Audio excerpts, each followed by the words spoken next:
Excellencies, the escalation of the Israeli-Palestinian conflict in May resulted in more lives lost, including the shocking deaths of more than 70 children.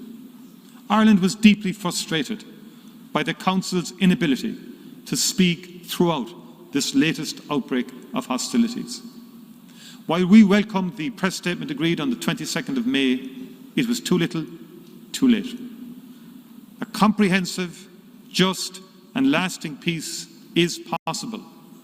Ireland is committed to achieving a two-state solution with a viable state of Palestine based on the 1967 borders, alongside the State of Israel, living in peace and security, with Jerusalem as the capital of both states.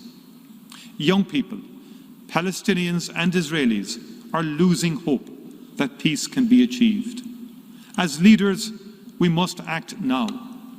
I call on the international community to come together to renew efforts for a just and lasting resolution, including through a reinvigorated quartet.